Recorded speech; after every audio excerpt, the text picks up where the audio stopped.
일본 정부가 후쿠시마 원전 방사능 오염수를 결국 바다에 방류하기로 공식 결정했습니다. 2년 뒤를 목표로 추진을 하겠다는 건데요. 지역 주민과 국제사회의 반대를 무시한 이번 결정은 거센 반발에 직면할 것으로 보입니다. 네, 일본 정부의 이번 결정의 배경은 무엇인지 그리고 이를 막을 방법은 없는 건지 함께 짚어볼 텐데요. 오늘 두 분과 함께합니다. 한국탈핵에너지학회 위원이신 이원영 수원대 교수 그리고 국제분쟁 중재 전문가인 정기창 변호사와 함께합니다. 어서 오세요. 반갑습니다. 네. 오늘 이제 오전에 이런 강요 회의에서 이런 결정을 내리게 됐습니다.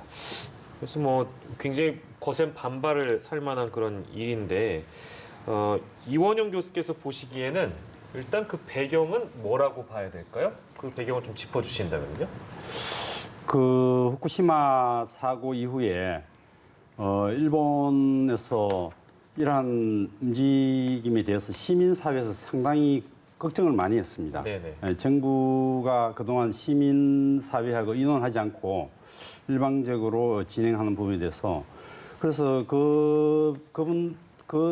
시민들이 논의를 많이 하고 있어가지고 저희가 탈핵에너지학회 전신인 교수들을 모임해서 전문가 두 분을 초청을 했습니다. 2018년도에 네. 초청을 해가지고 의견을 들어봤어요. 예. 자료도 받고 들어보니까 그분들 이야기는 뭐냐면은 기술적으로 경제적으로 오염수를 처리하는데 방출하지 않고 처리하는데 전혀 문제가 없다.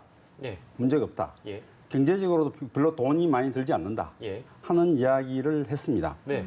해서 그래 저희 학자들은 안심을 하고 있었는데 다만 그때 수산물 국제 분쟁이 있었던 시기였기 때문에 예. 그 우리가 승소했죠. 예. 그래서 정부가 거기에 대해서 대처를 하리라고 생각을 하고 예. 저희가 방심을 하고 있습니다.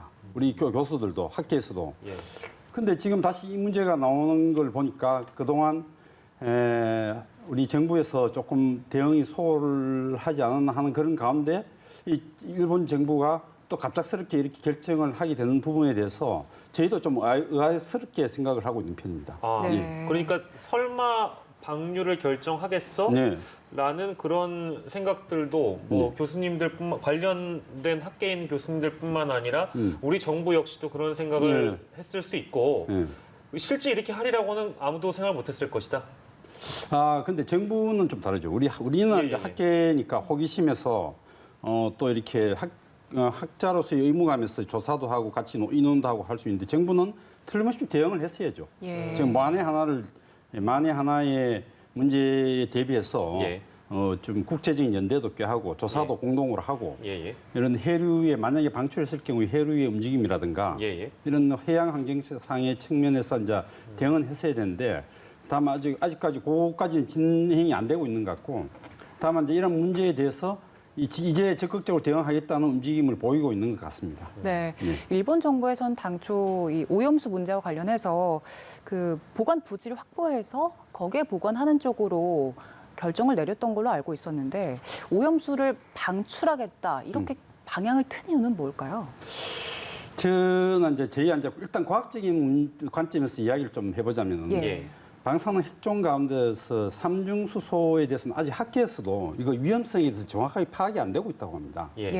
다른 핵종에 비해서 삼중수소 같은 경우 삼중수소는 이제 물보다 좀 무겁다는 그런 분자의 이야기를 하고 있는데 이 부분에서 두 가지 측면에서 지금 의심을 하고 있어요. 학자들이 하나는 뭐냐면은 이게 다른 방사능하고 달라가지고 이 광합성 작용을 할 가능성이 있다. 물에 들어가면은 그 유기결합형 방사능이 될 가능성이 많다. 그랬을 경우에 안전 문제, 위험 문제에 대해서 어느 정도 파장을 미칠지 알 수가 없다. 그런 지금 이야기가 나오고. 또 한 가지는 제가 이제 우리 학교 물리학과 교수하고 이야기 좀 나왔는데 물이 분자가 무겁다면은 방출을 했을 경우에 해류가 흘러서 이렇게 떠다니는 경우 공중에 물속 위에 떠 있는 경우라면 별개의 문제인데 이제 가라앉는단 말이에요. 가라앉으면은 이게 방사능이기 때문에 미생물을 갖다 파괴를 하거든요. 미생물이 파괴가 되면 어떤 문제가 생기면 지층의 인장력을 약화시킬 우려가 있지 않느냐. 왜냐하면 지금 토목공학에서 집안을 강화시키는 공법으로 미생물 강화 공법이라는 것을 지금 사용하고 있습니다. 어떤 그 인장력을 강화시키기 위해서 어떤 지층이나 집안이나 그걸 강화시키기 위해서 미생물 사용 공법을 사용하고 있기 때문에 역으로 미생물이 없어지는 지층이라면은 이것이 굉장히 수압을 견디는 힘이 약해질 것이다. 예. 그래서 제가 물리학과 교수한테 물어봤어요. 그렇다면 이거는 수압을 대기 중에 지층이 약해지는 것과 별개로 바닷속의 지층이 약해지면 이거는 수압을 견디는 힘이 약해지기 때문에 예. 문제가 생기는 거 아니겠느냐. 충분히 가설로서 성립이 된다는 거예요. 그래서 일단 과학적으로 지금 입증이 안 된 상황이기 때문에 예. 삼중수소 위험성에 대해서는 누구도 뭐 어떻다고 이야기할 수 있는 상황이 아니라는 거. 예, 예. 그걸 좀 말씀드리고 싶고. 예, 예. 근데 이제 그런 이제 일단 과학학자들이 우려를 하고 있는 바고 그 사이에 이제 미국 정부가 바뀌기 전까지는 예. 일본 정부도 저는 유보를 하고 이렇게 눈치를 보는 것 같았어요. 네. 오히려. 근데 미국 정부가 바뀌면서부터 이상하게 이렇게 갑자기 뭐 바뀌지 않았나. 미국 행정부가 바뀌면서 지금 어제 뉴스 보니까 미국 행정부에서 뭐 찬성했다는 뭐 발언들이 나오고 있는 것 지지 같은데 입장을 밝혔습니다. 이게 뭔가 우리로서는 이해가 잘 안 되는 부분이라고 좀 생각을 하고 있습니다. 예, 알겠습니다. 네. 국제사회에서 이렇게 우려를 하고 있었는데 불구하고 왜 예. 어떻게 선뜻 그러한 발언을 했을까 좀 이해가 안 되는 부분입니다. 방류라는 것이 결국에 이제 교수님 말씀처럼 과학적으로도 실제 검증이 안 된 부분들이 워낙에 많은데 생태계에 어떤 영향을 끼칠지 지금 아무도 모르는 부분이고 실제 더 위험할 수도 있다라는 분석과 함께 국제 지형이 달라짐과 동시에 즉 미국 대선 이후에 일본이 이런 결정을 내린 것도 분명 정치적인 영향이 있을 것이다. 이제 이렇게 좀 정리를 할 수 있겠는데요. 정기창 변호사께서는 좀 어떻게 보십니까? 이번 결정이라는 게 이미 어느 정도 예상할 수 있는 수준의 결정이었던가요? 어떻습니까? 네, 일본 정부 발표를 보면 이제 2년 후에 실제로 방류를 하는 걸로 지금 발표를 하고 있습니다. 근데 네. 뭐 그 사이에 또 상황이 또 어떻게 변경될지는 현재로서는 배제는 할 수는 없는 상황이고요. 사실 일본 정부는 그 후쿠시마 원전 사고 이후에 IAEA 같이 뭐 여러 가지 국제 기구들을 통해서 상당히 홍보를 좀 많이 했습니다. 즉 자기들이 일본 내에서는 자국에서는 후쿠시마 원전 사고 이후에 안전 관리를 상당히 심혈을 기울여서 하고 있고 대단히 안전하다 뭐 이런 그 홍보 활동을 대단히 이제 많이 하고 있었습니다. 네. 이런 배경을 본다면은 이번에 오염수 방류를 하겠다라고 하는 그런 조치도 마찬가지로 예상할 수 있었던 그런 방안 중에 하나로 볼 수 있을 것 같습니다. 네, 알겠습니다.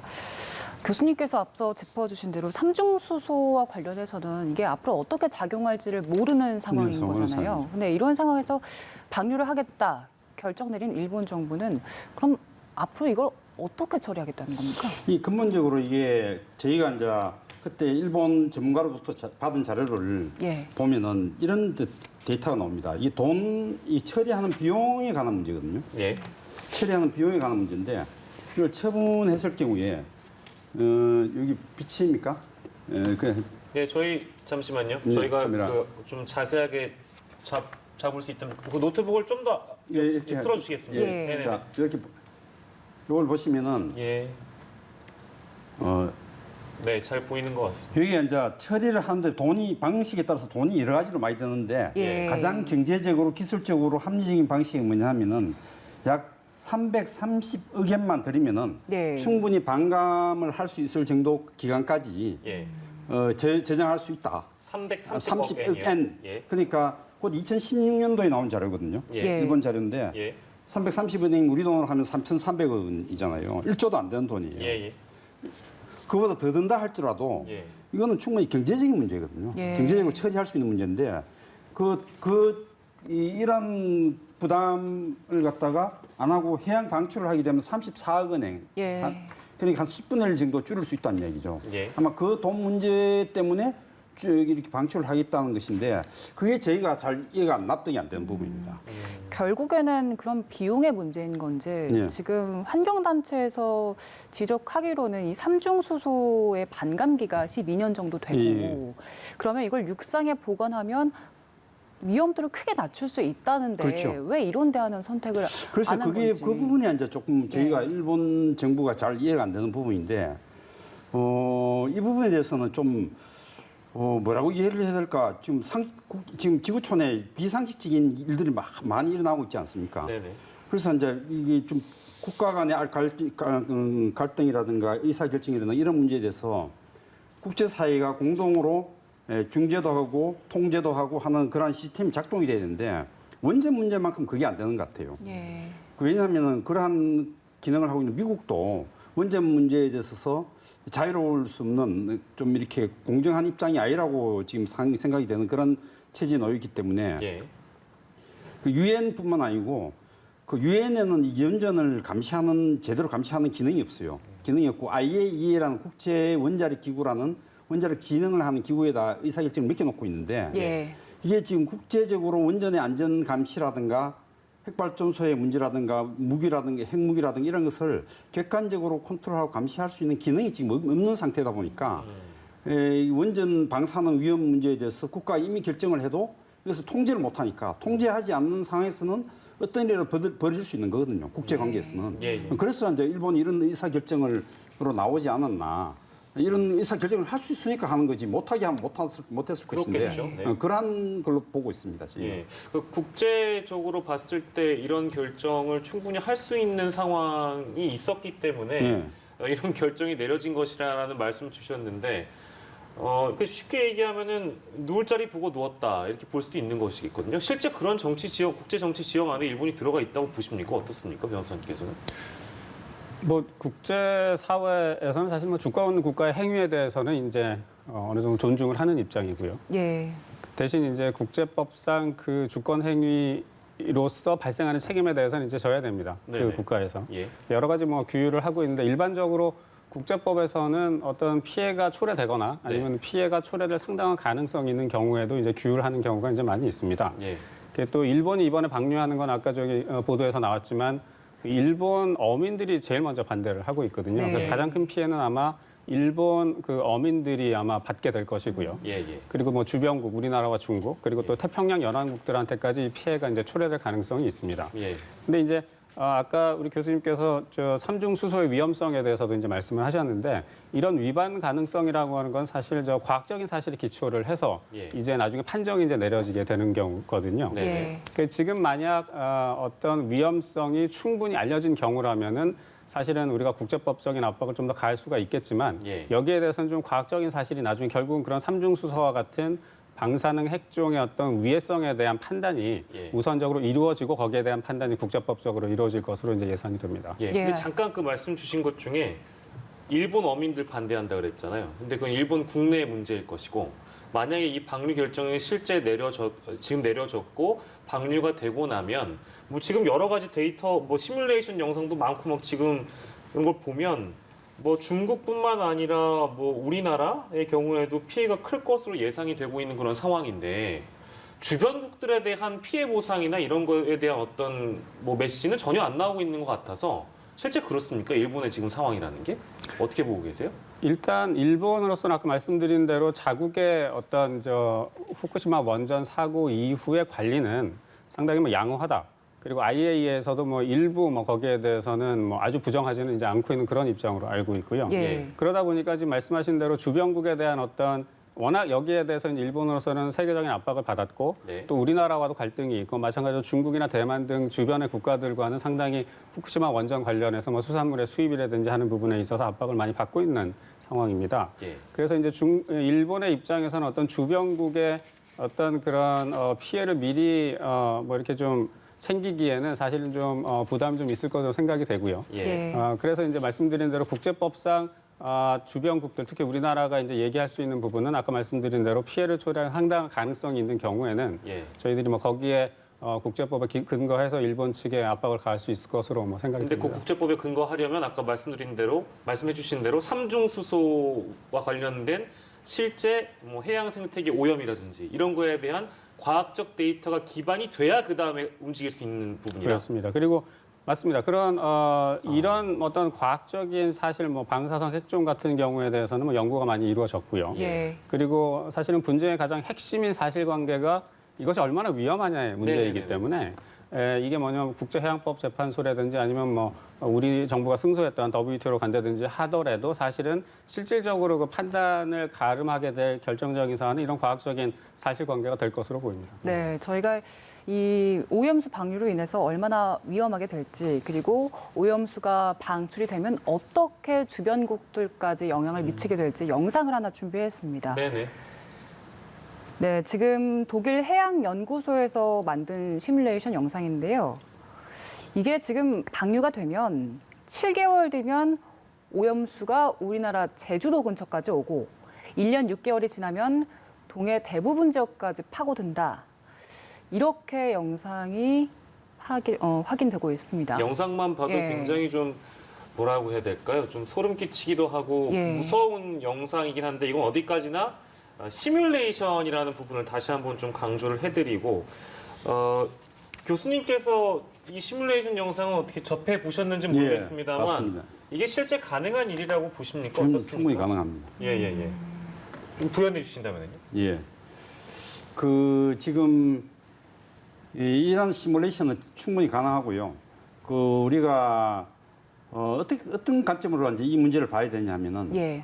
이제 우리가 이 방사능과 관련된 부분은 제일 처음에 사용한 것이 미국이 핵무기로 사용했지 않습니까? 예. 고체 상태에서 이제 무기로 사용했는데 지금 원전의 문제는 뭐냐면은 두 가지가 지금 기체 상태로 폭발해가지고 방사능을 퍼뜨리는 거하고 그다음에 액체 상태로 해가지고 지금 방류하는 겁니다. 방사능이 액체화되어서 우리나라 영해를 침공하는 걸로 봐야 되는 거 아니냐 이렇게 저는 보고 있습니다. 근데 우리나라뿐만 아니고 다른 나라도 네. 방사능이 액체 무기화되어서 다른 나라 영해를 침공하는 행위다 이렇게 규정을 하면은 이에 대한 우리가 어떻게 대응해야 될 것인가에 대한 방향도 나오지 않을까 저는 이렇게 생각하고요. 이게 이제 중요한 것은 그냥 우리나라 문제뿐만 아니고 뭐 다른 나라도 공동으로 갖고 있는 문제이기 때문에 예. 국제적으로 다시 이 문제를 공동으로 인식을 해서 공동 조사도 하고 공동 대처하는 그런 프로세스를 취하는 것이 굉장히 중요하다고 봅니다. 예, 이게 이제 저희가 잠깐 그 시뮬레이션 영상을 만나봤고 지금도 그래픽을 보여드리고 있습니다만 이 오염수를 방류하게 되면 우리가 지금 인근 국가들, 그러니까 중국이나 대한민국만 얘기를 하는 것이 아니라 미국이나 캐나다까지도 갈 수 있는 그렇죠. 가능성을 지금 우리가 봤잖아요. 근데 이것도 뭐 어디까지나 이제 변호사님께도 이따가 여쭤볼 건데 아까 잠깐 교수님이 언급해 주셨잖아요. 미국 정부는요 지금 이 방류 결정에 대해서 국제 안전 기준에 따른 것이다. 지지한다. 이거 국무부 대변인이 한 말입니다. 그게 이제 저희는 미국의 정치 의사 결정 시스템에 대해서 잘 모르는 부분이 있어서 그런데 예. 미국도 미국이지만은 저희는 유엔의 역할이 굉장히 중요하다고 근데 보거든요. 결국 뭐 유엔도 미국 중심으로 미국이 돌아가는 이제 것이니까. 미국 영향력을 많이 갖고 있긴 하지만 예, 예. 유엔이라는 건 어디까지나 지구촌의 모든 나라들이 이제 관여하고 있는 의사결정 기구인데 지금 원전 위험에 대해서는 유일하게 IAEA만 관여를 하고 있거든요. 예. IAEA라는 것은 출발점부터 원자력을 진흥하겠다는 원자력을 이용하겠다는 관점에서 출발한 기구란 말이에요. 예. 그 문제를 객관적으로 볼 수 있는 기구는 아닙니다. 이런 지구촌에 문제가 생기면 이것을 이렇게 진행을 하고 이용하겠다는 입장이 있으면 또 한쪽에서는 감시를 하고 견제를 하는 기능이 있어줘야 되는데 지금 지구촌 전체에 그 기능이 지금 빵꾸 나가 있어요. 없어요. 그게 저는 가장 결정적인 문제라고 봅니다. 문제가 되기 때문에 미국이 이제 한마디 하는 것이 이제 중요한 의미를 가지는 거죠. 예. 근데 지금 미국의 행정부의 관료가 그런 말을 한 것은 저는 굉장히 이게 문제가 있지 않느냐. 의회에서 문제가 따지면 이거는 굉장히 문제의 소지가 있는 발언이다. 이렇게 저는 보고 있습니다. 왜냐하면은 이게 방사능이 액체화되어서 다른 지구촌에 위해를 가하는 것이 벌써 이미 행해지려고 하고 있는데 이거를 찬성을 한다. 이거는 의회의 동의 없이 행정부의 관료가 발언할 수 있는 수준은 아니지 않느냐 이런 의문을 갖고 있습니다. 예. 네. 그리고 그 내용이라는 것이 예. 그 상식과는 좀 다르게, 반대되는 완전히 그런 다르게 입장으로 보시는 보는 것이죠. 거죠. 전혀 다르게. 예. 네, 알겠습니다. 변호사께서는 어떻게 보셨습니까? 이 미국 정부, 특히 행정부에 있는 국무부 대변인이 이런 발언을 한다는 거는 이 실제 나중에라도 국제 분쟁으로 넘어갔을 때, 이제 어디까지는 가정입니다만 실제 그런 일이 벌어진다면 미국의 이런 어떤 영향력이라고 해야 될까요? 그게 적지는 않은 거잖아요. 네네, 그 국제 분쟁이 생각해 볼 수 있는 게 어떤 것이 될지는 아직 모르겠지만, 예.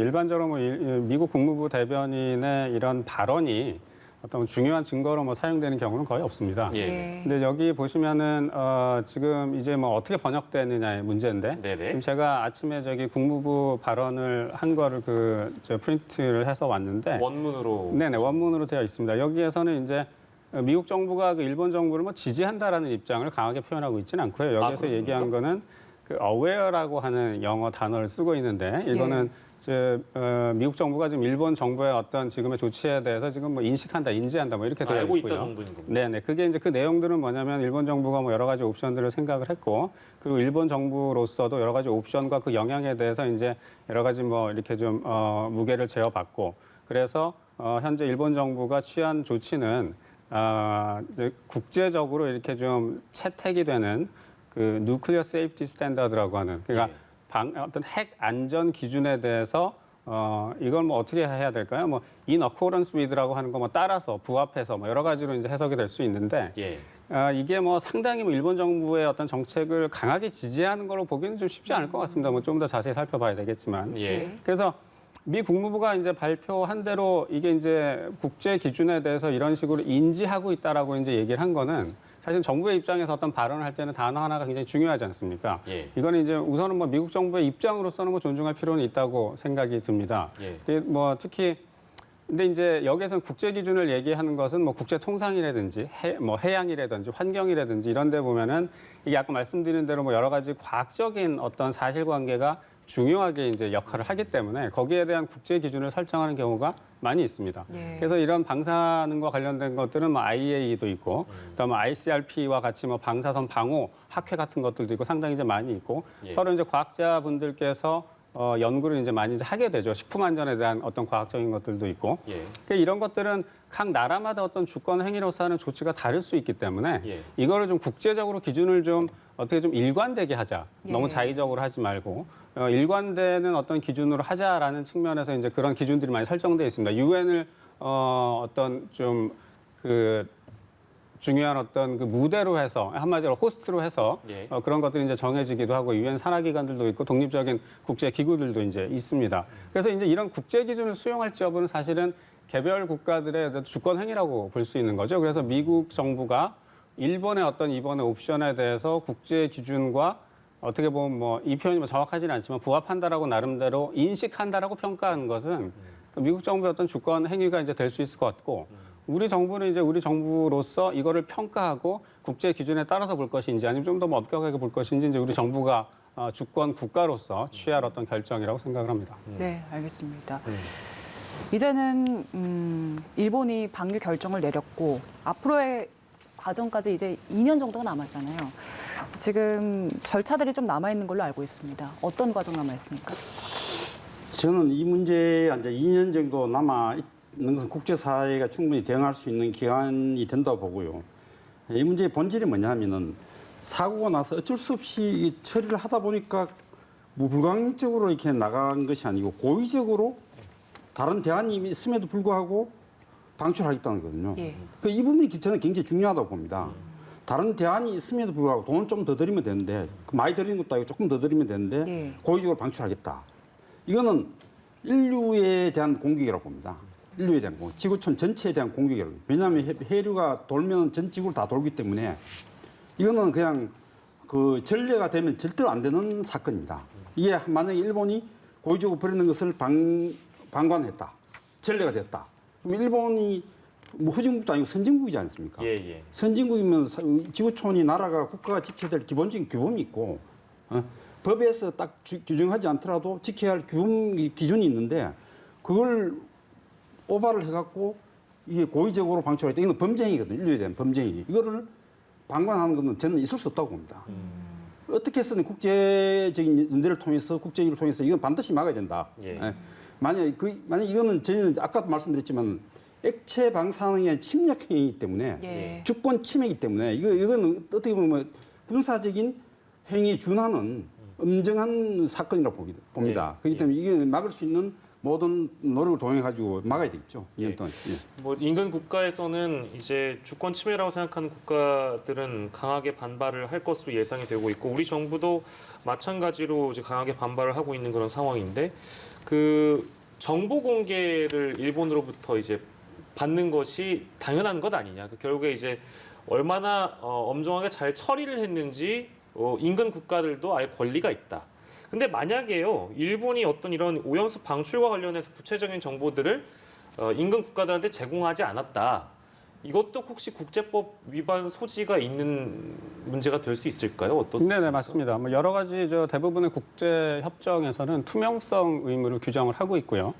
이런 투명성 의무 같은 경우는 이제 최근에 더 강화되는 그런 추세입니다. 따라서 우선 결론부터 말씀드리면 만약 일본 정부가 어떤 이와 같은 조치와 관련된 여러 가지 중요한 정보라든지 아니면은 뭐 그런 것들을 좀 숨긴다, 제공하지 않는다 하는 거는 여러 가지 국제 협정에 의해서 이건 위반으로 판정될 가능성이 이제 큽니다. 그래서 이제 다른 나라한테 영향을 줄 수 있는 그런 조치들에 대해서는 투명하게 그 국가 상대방 국가하고 또 이해관계인들한테 이거를 투명하게 이제 공개하도록 하는 그런 의무들은 국제법적으로 이제 존재를 하고 있고요. 특히 오염수 처리처럼 이렇게 민감한 사안 같은 경우에는 또 그에 비해서 또 신속하고 조금 더 투명하게 이걸 공개하라라고 요구를 할 수가 있습니다. 대체로 이런 투명성이라고 하는 거는 뭐 일본 정부 내 어떤 정부 부처의 홈페이지라든지 아니면 일본 정부의 관보라든지 아니면은 그렇게 이제 공표하는 방법이 있고요. 그리고 실질적인 당사자한테 이걸 전달하는 여러 가지 통보하는 방법 이런 식으로 나눠볼 수는 있는데 이런 투명성에 대한 의무는 상당히 최근 들어서 강화되는 추세여서 지금 질문하신 것처럼 만약 이것이 제대로 정보 공개가 되지 않으면 전달되지 않는다 그러면 우리 정부로서는 문제 제기를 충분히 할 수 있을 것으로 봅니다. 네. 그 부분에 대해서 저는 좀 다른 생각을 갖고 있는데요. 네네. 우리가 어떤 사안에 대해서 윤리적으로 어긋나는 행위를 했을 경우 만약에 현행법상으로 이걸 처벌을 못 한다고 하면은 어떻게 합니까? 국회에서 입법을 하지 않습니까? 그 마찬가지로 이 사안에 대해서도 이거는 근본적으로 인류를 공격하는 행위이기 때문에 유엔에서 새로운 국제법을 만들어서라도 여러 나라가 합의하면 법을 만들 수 있는 거거든요. 그래서 조사를 해도 그냥 정보 공개를 투명하라는 게 아니고 직접 유엔에서 파견해서 조사를 해야 된다고 봅니다. 제대로 그 오염수 관리를 제대로 했는지 일본 정부가 이야기하는 것이 정확한 이야기인지 어떤지를 객관적으로 조사를 한 다음에 그러면 이 돈이 드는 부분에 대해서 과연 돈이 얼마나 드는지 돈이 없다면 우리가 꾸짖겠다 하면 돼요. 일본 정부가 요새 강한 모양인데 한국 정부가 우리 돈 많으니까 돈 많지는 않지만 많은 돈은 아니지만은 많지는 않지만 야 빌려주겠다. 왜 그 처리 뭐하냐 이렇게 갈 수도 있는 거거든요. 그러니까 이거는 간섭을 해야 됩니다. 개입을 해가지고 국제 권력이 국제적인 연대를 통해 가지고 개입을 해서 일본으로 하여금 그걸 못하게끔 원천 봉쇄를 시켜야 되는 겁니다. 네, 변호사님. 그러면 지금 현재 국제법상이요. 아직 일본이 방류를 하진 않았지만 방류를 하게 되면 충분히 피해가 있을 거란 예상을 할 수가 있지 않습니까? 아직 일어나지 않은 피해에 대해서도 저희가 국제적으로 문제를 삼고 그걸 사법재판소에 제소를 할 수 있습니까? 이게 이제 말씀하신 게 이제 국제사법재판소라고 말씀을 하시면 그게 이제 제소를 할 수 있는 여부는 좀 따져봐야 될 것 같습니다. 이제 그래서 지금 현재 일본이 2년 뒤에 어떻게 하겠다라는 계획만 가지고 지금 현재 그걸 판단하기는 좀 이른 것 같고요. 말씀드린 대로 사실은 이게 과학적 판단이 가장 중요하기 때문에 그 부분에 있어서 먼저 우선 그 검토가 있은 다음에 이거를 어떠한 국제적인 그 협정을 통해서 이 문제를 제소하는 것이 가장 효과적인지 그런 문제들은 이제 추후 검토가 이제 필요할 것으로 이제 생각이 됩니다. 근데 한 가지 더 말씀드리자면 사실 일본에 대한 모니터는 우리나라뿐만 아니라 여러 가지 국제 기구들 IAEA라든지 아니면 ICRP라든지 하는 데에서 많이 이제 그동안 모니터를 해왔고 지금 이번 계기에 교수님 말씀하신 대로 이걸 좀 더 강화하는 그런 국제적인 노력은 좀 더 필요하지 않을까 그런 생각을 하고 있습니다. 공동 대응이라는 차원에서 아무튼 인근 국가들과 협력할 필요가 있다는 말씀으로 듣고요. 오늘 말씀은 여기서 정리하도록 하겠습니다. 근데 저희 지금 들어온 속보를 저희 지금 알겠습니다. 오늘 두 분과 함께했습니다. 이원영 수원대 교수 그리고 국제분쟁 중재 전문가인 정기창 변호사와 함께했습니다. 고생하셨습니다. 맞습니다.